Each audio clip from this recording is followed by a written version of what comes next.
Bharatiya Janata party 21 रु 21 लोकसभा जितिबो। ओडिशा रे बहुमत सह आमे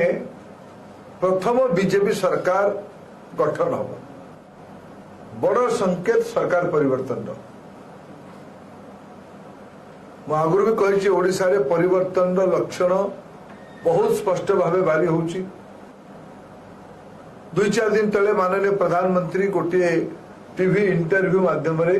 ताको बहुत स्पष्टता सह कहते जे मु मोर अनुभव प्रधानमंत्री कहते मु मोर अनुभव रु कहूची अधिका संख्या रे भोट हो एटा आपण मानक माध्यम रे हमर संबलपुर रो तथा ओडिसा रो थर्ड फेज जो 6टी लोकसभा रे और 42टी विधानसभा रे भोट हम मोर निवेदन रहिबो जे ओडिशा रे परिवर्तन सब लक्षण देखा देछि। संबलपुर अंचल रे भी तार वातावरण अछि। ये परिवर्तन को आहुरी स्पीड करबा पे आहुरी आकु नबा पई मु गोटे कथा मोर आरंभ रे मन रे थिला जेतु मु मो दल जने कार्यकर्ता मु सारा ओडिशा रो प्रचार अभियान रे विगत दिन मान कर जाइछि। जो ओडिशा रो नेतृत्व किए नबो ओडिशा रो नेतृत्व ओडिया लोक किए नबो ना बाहर लोक किए नबो या जे ओडिशा रो अस्मिता सहित मूल प्रसंग होइछि। एथर निजे लढुथवा कारणरू मु जेति मात्रा प्रचार अभियान को जीवा कथा मु जाई पारनी किंतु मो मन गोटे अपेक्षा थिला गोटे योजना थिला मु मोर बंधु मान को शेयर करथिली आमे एथर संबलपुर ओडिशा निर्वाचन ता लढिबा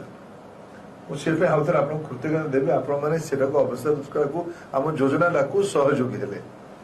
हम संबलपुर रहे कि जो प्रसंग सब उठेलु मु आपण को धन्यवाद देबे। प्रसंग को आरंभ रे मु कहिबा आरंभ कली आपण माने ताको आकु नबे नै परे पुणी राजनीति रे ई तर्क गणतंत्र एके तो थाए गोटे पक्ष उठिले पुणी अन्य माने मत देले वितर्क हम विवाद हम चर्चा हम लोक निर्णय करेंगे। डायरिया होता मुझे मन पड़ू जे मु बुर्ला रे